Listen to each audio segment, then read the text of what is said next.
Welcome to Voices from the Field, a podcast produced by the National Collaborating Centre for Aboriginal Health. This series focuses on innovative research and community-based initiatives promoting the health and well-being of First Nation, Inuit, and Métis peoples in Canada. In this episode, we hear from Dr. Priscilla Settee, a faculty member in Indigenous Studies as well as Women's and Gender Studies at the University of Saskatchewan. What follows is an edited version of her keynote at the 4th Annual Create H2O First Nations Water Research Conference, organized by the University of Manitoba's Centre for Human Rights Research. Her talk is entitled Water, Our First Relative, Our First Responsibility. In it, she argues that Indigenous access to drinking water faces threats from the toxic byproducts associated with activities of the fracking, oil, and mining industries, activities which occur in the vicinity of literally hundreds of Indigenous communities.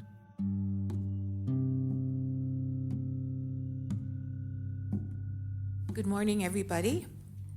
I'm going to be reporting on a number of reports and organizations addressing the water crises, issues that affect water quality, including legal implications and policy questions. In her book, Boiling Point, Government Neglect, Corporate Abuse, and Canada's Water Crises, Maud Barlow states, "Water will teach us how to live together. We need a strong national plan of action based on a new water ethic that puts water protection and water justice at the heart of all our policies and laws. Generations have dumped what we wanted into water, over-extracted it for chemical-laden food production, and diverted it from where it was needed to sustain a healthy ecosystem to where it was convenient for industry and urban populations. Water protection regulations across the country are uneven and generally inadequate, changing from province to province, and federal rules are almost non-existent, which has huge impact on federally jurisdictional areas of First Nations reserves and communities. Now I want to point to a few situations across Canada in First Nations communities. Neskantaga First Nation in Ontario has had to boil water since 1995. And I quote, "We're over 20 years where our people haven't been able to get the water they need to drink from their taps or to bathe themselves without getting rashes." The chief, Wayne Monias, told CBC in 2015 their water issues have yet to be resolved. They are not alone. As of winter in 2016, and many of you are aware that there are 163 drinking water advisories in place in 119 First Nations community in Canada. More than 100 are routinely in effect, some for years and decades. And waterborne diseases such as dysentery and shigellosis are common. In the environment, contaminants such as mercury, we hear stories about Grassy Narrows white dog. It's been in the news for 40 going on 50 years, and the poisons have not disappeared. They've sunk to the bottom of the water, but they are still impacting the people of the region. PCBs, toxaphene, and pesticides stalk our community. And I want to spend a few minutes talking about reports that substantiate First Nations water crises. And a lot of the reports are academic, but a lot of them are also known as gray literature. You know, Human Rights Watch, it conducted research in First Nations communities in the province of Ontario to understand the human impacts of crises and to understand why the problem persists around water and sanitation. This study found that the Canadian government has violated a range of international human rights obligations toward First Nations persons and communities by failing to remedy the severe water crises. Their research found that while the most severe public health concerns, waterborne illnesses and related deaths, have mostly been avoided through the water advisories, The social costs and human rights impacts of the crises are considerable. In communities like Neskantaga and Shoal Lake 40 First Nations, where advisories have existed for approximately 20 years, a whole generation of children grew up unable to drink the water from the taps. Individuals from this generation are starting to have their own children and to despair. And I'm going to describe some of the daily hardship of living under a water advisory for years. It means that some people become frustrated and drink the water without boiling or otherwise treating it, risking exposure to contaminants. Others use tainted water for bathing or for household tasks, such as washing dishes or clothes. Some avoid the water at all costs, but do not have sufficient safe water to meet their daily needs. Many households surveyed by Human Rights Watch reported problems related to skin infections, eczema, psoriasis, and other skin problems, which they believe were associated with water conditions in their homes.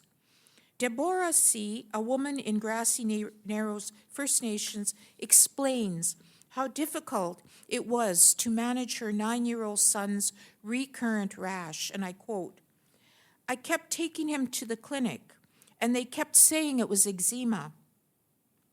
His belly and buttocks got really red, oozy, and it spread. The ointment they gave me didn't work. I took him again. Finally, her son was diagnosed with a skin disease that resists most antibiotics." And I was just talking to my colleague here about her really important work in how this very fact is a daily reality for some people, where some infections can no longer be treated by antibiotics. She cannot bathe him in the tap water in her home and uses bottled water in large jugs. "I sponge him with bottled water from the jugs, clean him that way. My son has scarring now from where the rash broke out. It's not inflamed now, but he will have an inflammation once in a while. It won't go away totally because of the water, but now we know how to control the infection." So these are some of the stories of everyday life for women trying to keep their families safe. The David Suzuki Foundation and Council of Canadians have published a report card rating government's progress on meeting its commitment in 9 First Nations in Ontario, which has the highest number of water advisories in Canada. So they've produced this report called The Glass Half Empty, and found advisories in 3 communities have been lifted or will likely be lifted within 5 years. Efforts are underway in 3 other communities, but uncertainty lingers about whether they'll succeed within the 5-year period. 3 others are unlikely to have advisories lifted within 5 years without reform processes and procedures. And in one community that had its advisory lifted, new drinking water problems emerged, illustrating the need for sustainable long-term solutions. I want to now spend a few moments talking about fracking, oil exploration, mining. So these are 3 areas that have been identified by researchers as areas that are really a big source of the stress that water is facing. So in terms of fracking, 170 square kilometers of tailings ponds leach 11 million liters of contaminated water every day. 8.32 million liters of water are used to frack a well. Some use more. In March of 2015, the government of Alberta released the Tailings Management Framework for the mineable Athabasca oil sands. It found that the total volume of fluid tailings, a toxic byproduct of Alberta tar sands, reached 1.18 trillion liters in 2015. And I want to just talk about Saskatchewan's poor safety record and why I, as one citizen, have deep concerns. In 1999, Enbridge Line 3 Pilot Butte spill, there was a spill of 3,180,000 liters. And because it was right adjacent to a First Nations Nakota reserve, it really didn't get the media coverage it deserved. And in talking to the people in the community, it still has not been dealt with accordingly. We had 8,000 industrial spills in Saskatchewan since 2006. 17% of these were from Husky Oil, Saskatchewan's biggest producer, and inspection records for Husky's pipeline spill still have not been made public. So lack of transparency is a really fundamental issue.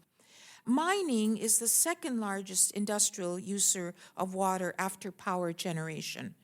EcoJustice, the Canadian nonprofit environmental law organization, reported that between 2006 to 2009, approximately 2 million tons of pollutants, including lead, sulfuric acid, and carcinogens such as arsenic, nickel, and chromium, were released in Canada by mines into tailings and waste rock dumps. Acutely lethal seepage into water and knowing about leakage since at least 1997, Ontario now ranks highest for environmental liability in the mining sector, with 4,412 active and abandoned mine sites and 5,000 recorded mine hazards. So the point I am making in all of these numbers is that there are huge pockets of wealth that are either accorded carte blanche access to our precious water and are not paying the taxes due, but yet ordinary citizens are having to bathe their children in bottled water. And where is the justice around that? Finally, and this is a lot of fairly sad news or bad news, but the resistance that's coming to all of this, in part with the support of our scientific researchers who are our allies, is really coming from the ground. People who have the courage to address these issues because we're living with it. We're living with the contamination. And I want to just spend my last couple of minutes talking about the water walkers. 2 Anishinaabe grandmothers and a group of Anishinaabe women and men have taken action by walking the perimeter of the Great Lakes and really in a very humble way addressing the sacredness of water. The first annual Women's Water Walk took place in April in 2003, and several women from different clans came together to raise awareness that our clean and clear water is being polluted by chemicals, vehicle emissions, motorboats, sewage disposal, agricultural pollution, leaking landfill sites, and residential usage. And there is a current walk going on as we speak. The anticipated outcome is to have all people aware of the importance of the water and support for annual walks throughout the region. It will entail support, recognition, and awareness of the importance of keeping Great Lake waters clean. And not just Great Lake waters, but all waters. Thank you for being such good listeners. Thanks. For more information on Dr. Priscilla Settee and the Create H2O First Nations Water Research Conference, or to hear more podcasts in this series, go to the Voices from the Field homepage. Find it on the website of the National Collaborating Centre for Aboriginal Health, NCCAH.ca. This episode was produced in conjunction with the National Collaborating Centres for Infectious Diseases and Environmental Health. Production of this podcast has been made possible through a financial contribution from the Public Health Agency of Canada. Note that the views expressed here do not necessarily represent those of the agency.